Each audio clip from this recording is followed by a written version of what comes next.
Okay, so today we're starting with chapter 8. Um, from the beginning of chapter 8, in the past couple of chapters, we were talking about the opposite of holiness. We explained that everything that God created in this world is a binary. Either it's good, holy, or if it's not holy, then it is unholy. Unholy as in klipa. We said there's different levels in klipa, but generally speaking, not holy things are not good things. And nothing is neutral. There is no act that is neutral. And even a seemingly kosher act or kosher food isn't neutral. Either you're doing it for the purposes of serving God, in which case it is a holy act. Eating cholent on Shabbos is a holy act. It's not a neutral act. And at the same time, if you were to be eating that same cholent on Tuesday, it could very well be an unholy act. I mean, mind you, I don't know why you're eating 3-day-old cholent, but that's another story. I don't recommend. Um, but it could be unholy because of the indulgence and the excitement and the passion, which is animalistic passion and excitement, not spiritually motivated. Now, granted, since it's something that's not tied down into klipa forever, you could later rectify that by just, you know, utilizing that energy for good.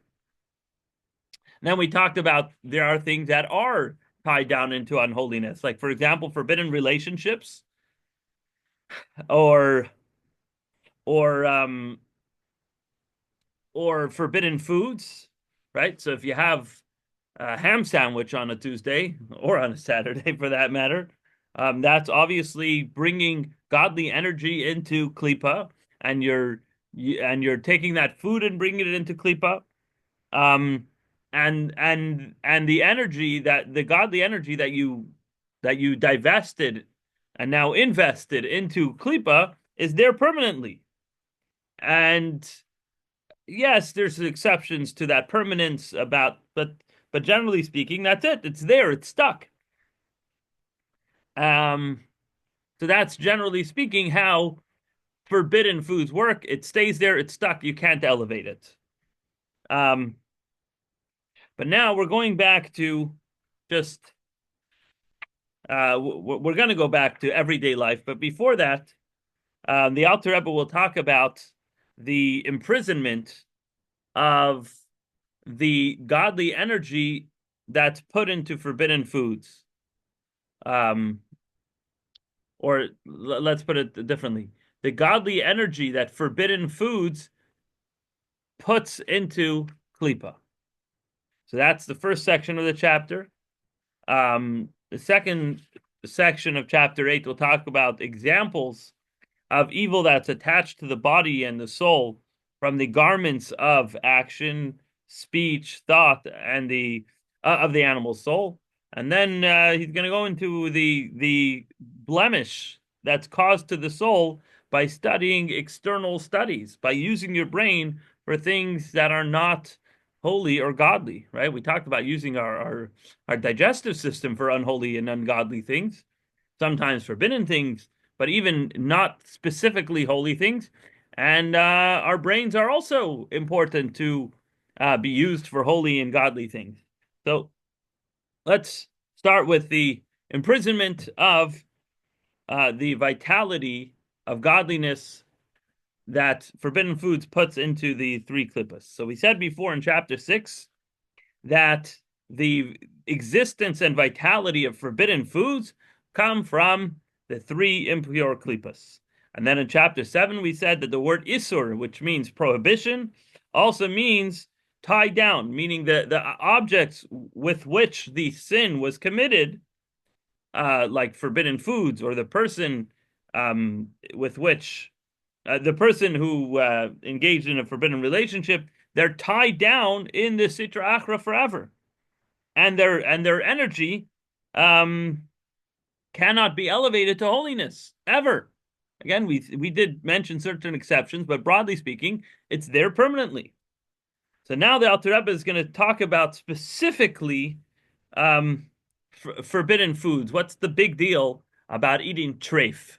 So I guess you can say today's subject is about treif.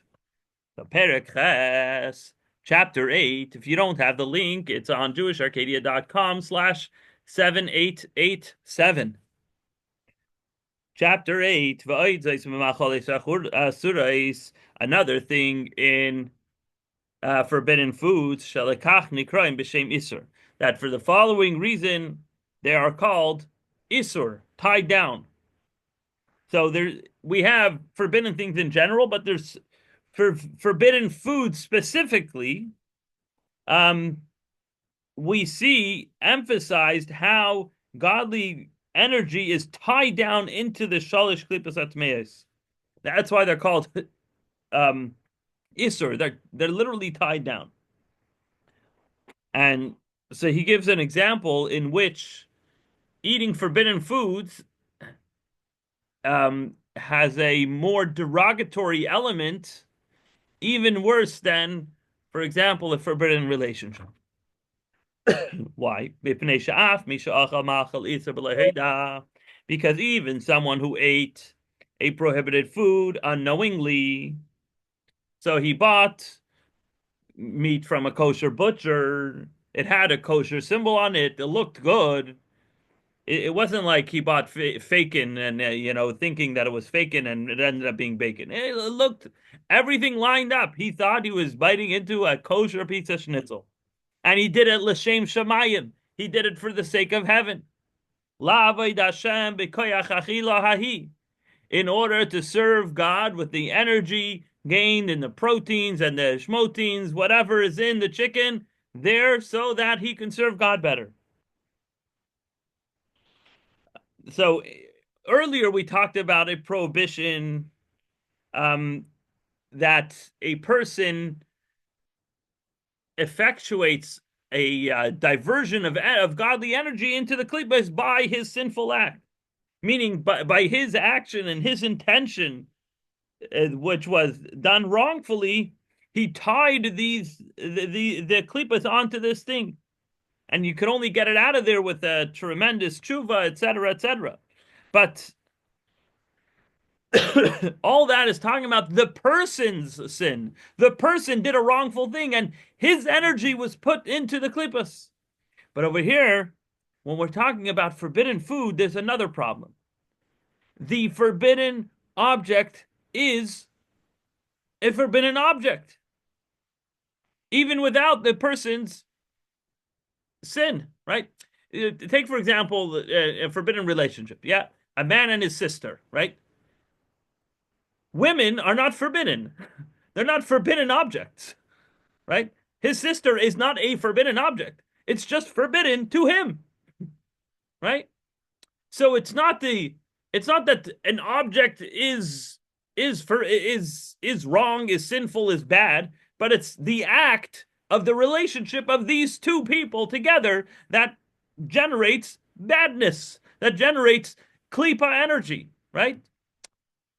But at the end of the act, now granted, we mentioned if a child's born, then we have another issue. But leaving that aside, the two people walk away from each other.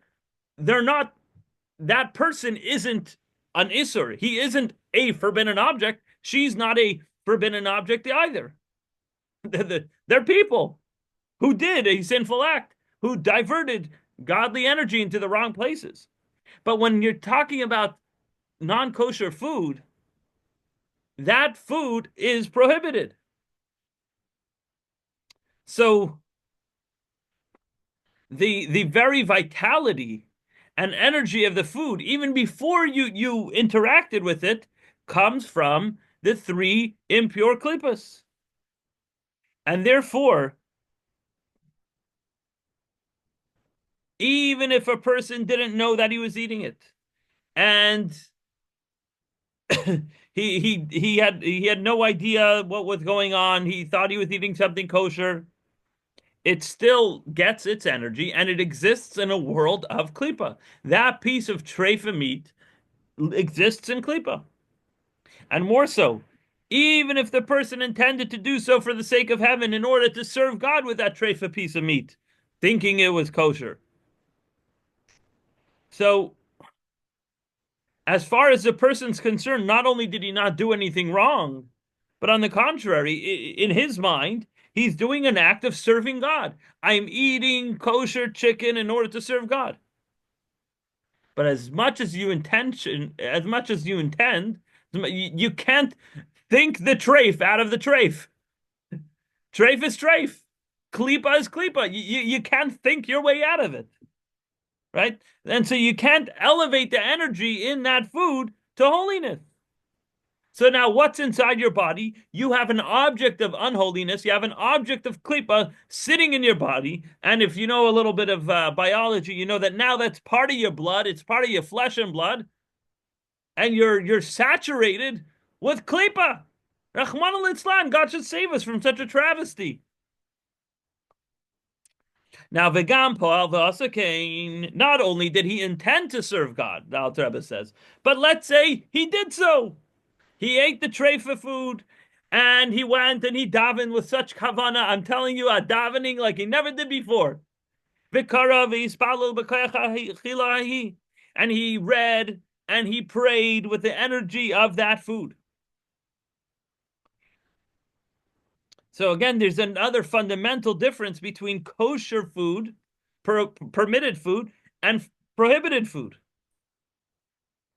So when a Jew eats kosher food, permissible food, when he then goes and learns and davens to Hashem, learns Torah and davens to Hashem with the energy of that food, that gives an additional elevation to that food.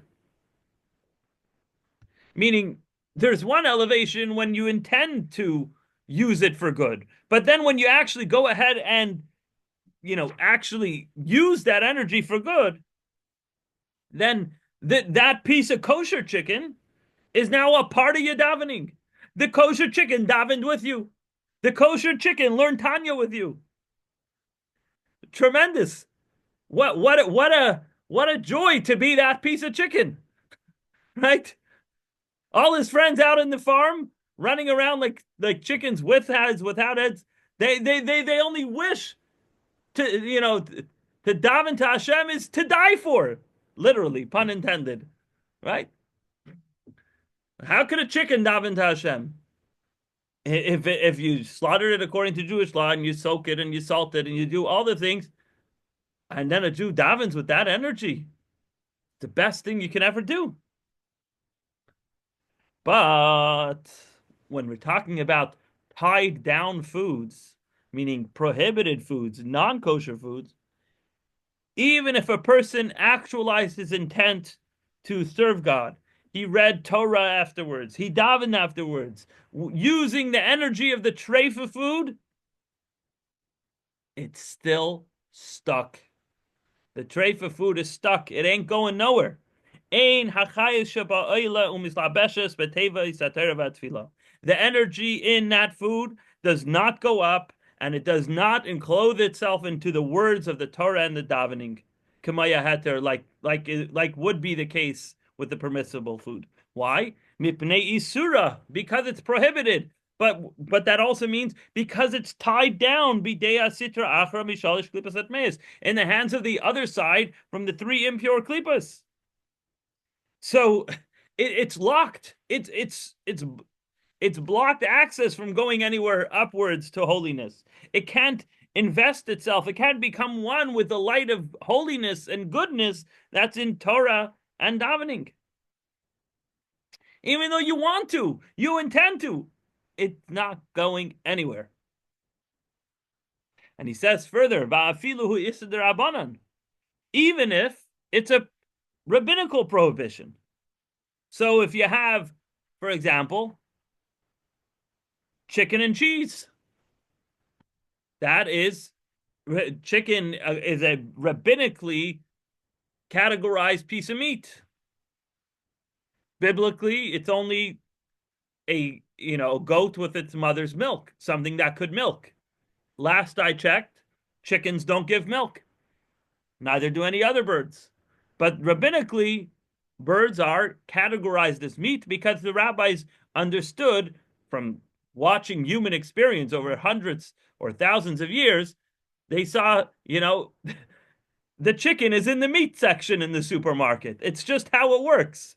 And everybody associates poultry, fowl, with meat. So they said, all fowl is meat.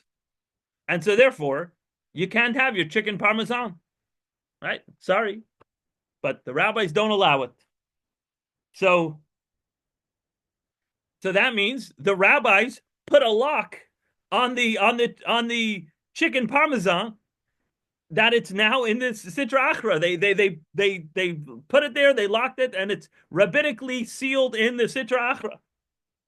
So Vafilu Isur Rabbanan, even if it's a rabbinical prohibition, that means you ate the chicken parmesan thinking it was tofu parmesan. And so you didn't know. And you're like, this tofu parmesan is going to make me daven today like never before. Guess what? That tofu and the parmesan and the chicken and the parmesan and the lettuce inside of it has no association to holiness. Not one bit. So even though biblically it's permitted, that means when God created the world, that piece of chicken and that cheese were created permissibly. And at that point, at the creation of the world, this was considered kosher food. But because our sages who act with the power of the Torah prohibited these items to mix together, now the essence of those items change, and now they become klipa items. And its energy now is derived from the three impure klipas, and they're locked, they're stuck, they're tied down into the klipas. And the Gemara even tells us, "Shechamurim divrei seifrim yaisim divrei Torah," that the words of the scribes, the words of the sages, are even more severe than the words of the Torah. So,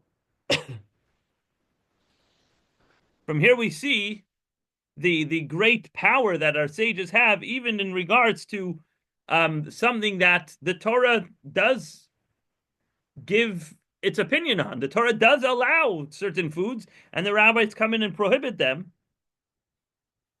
So although biblically speaking, this food might be in the category of klipas noga, that means neutral, elevatable food, the sages have the ability to be more stringent and to change the reality that now this food comes from the three impure klippas. It gets its vitality from the impure klippas.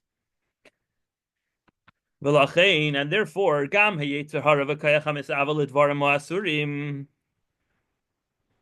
also the Yetzer Hara and the power of desire for prohibited things, who shade Mishedin Uchrain, is a demon of the Gentile demons, Shu Yetzer Hara Shel Umay Sa'ilam, what we call a Geisha Yetzer Hara, Shenaf Sheisea Mishal Shklipas Atmeis, whose souls, as we mentioned in chapter 1, in the unedited version, their souls come from the three impure klippas.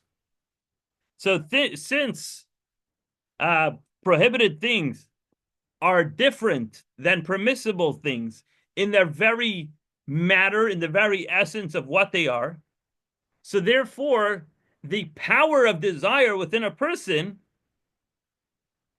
is different depending on what that power of desire is desiring.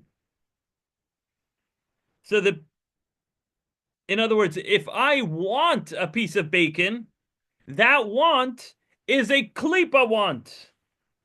And so because it's a klipa want, it's directing me to actual klipas. And that's what we call a Geisha Yetzer Hara. And that's very simply because if a guy's soul comes from the three klipas, what's it going to want to attach to? Klipatika things. It's going to want a cheeseburger. It's going to want a ham sandwich. but the animal Jewish soul, which comes from the shining klipa, which mixes into it also good. So what a Jew desires, even if he's desiring something lustful, which as we explained, doing something just for lust and desire can put something into klipa, into the three klipas. However, it's not put there permanently. Why? Because the motivation of lust is a part of motivation, so to speak. So so how's it possible then for a Jew to want and desire a cheeseburger? What do you mean? If you only have a Jewish Yetzer Hara, so to speak, meaning you only desire uh, kosher food, but to do it in a lustful way, you want to eat that cholent on Tuesday, you want to have a good steak on Wednesday night, kosher, all good. How is it ever possible for a Jew to desire totally prohibited things? And he said that's because the animal soul could sometimes be contaminated by the what he referred to as shadin nuchrain, the foreign demons, so to speak, and that's why he can desire prohibited things. Now, how does that happen? It happens because a person has immersed himself and his power of desire in permissible things, but he took it a little too far. Because, the more you chase after permissible taivas, after permissible desirable things, the more you get infatuated with a juicy steak on Wednesdays. The more you pursue that just for the sake of their lustful pursuit, you wear down your defenses. You bring your soul into the klippas, because remember, at that moment, again, if you're eating the steak because Rabbah said that you have a clearer mind to learn Gemara and that's why you're eating it and no other purpose and desire, then eat all you want, eat to your heart's content. The problem is when you're doing it initially for the lust and desire of it, you're bringing your soul into enemy territory, and your soul can now risk becoming contaminated with the so to speak enemy demons. And so now it's possible for your soul to have foreign demons.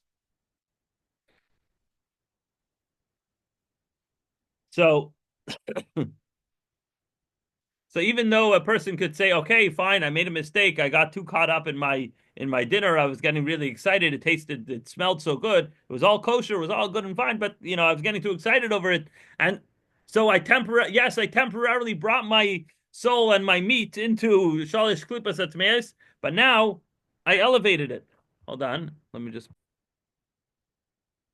So because you were exposed to the Goisha Klippas, when you ate permissible food with too much excitement, now some of that can attach itself to the Jewish Yetzer Hara, and it could suddenly say, "Hey, when I was down there in the dumps, hey, they were serving some good stuff over there, some cheeseburgers, some bacon and eggs, So, exactly, I want to vomit just saying those words, right? However, the evil inclination and the power of desire for permissible things, for neutral things, but doing that just to fulfill his own taiva, his own desire, that's still it's still a Yetzer Hara, it's still an evil inclination, but who shade me shadin Yehudain, that's a demon of the Jewish demons. So the Yetzer Hara in the animal Jewish soul, which wants permissible things, the Zayar refers to as a Yiddish Yetzer Hara.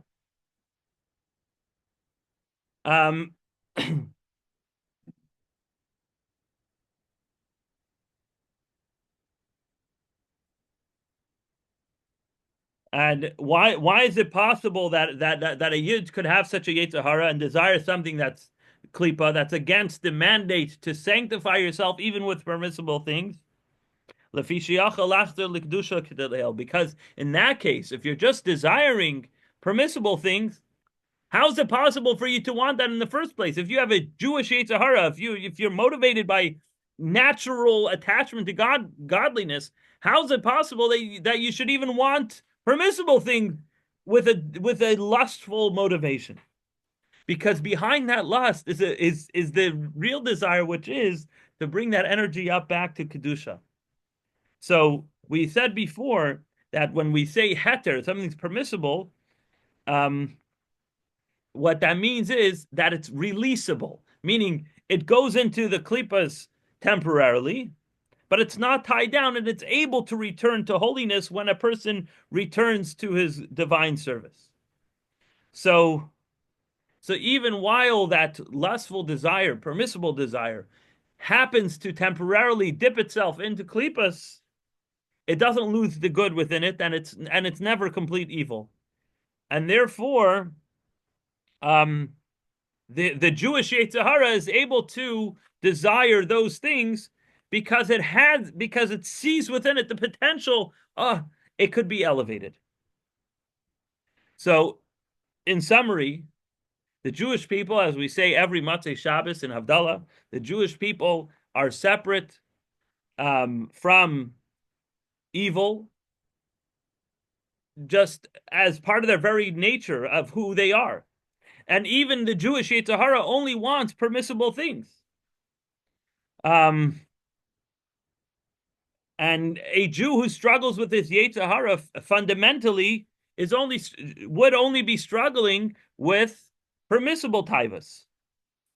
And the struggle is to do his or her best to overcome the permissible desires and focus on only desiring and wanting godly things. Now, if a Jew, if there's an exception to the rule, and a Jew does desire prohibited thing that has to battle his Yetzer Hara to not do this prohibited thing, that is an exception to the rule. That is a descent from the natural state of who a Jew is. That is the summary of the first part of chapter 8, to be continued next week in Mitzvah Hashem.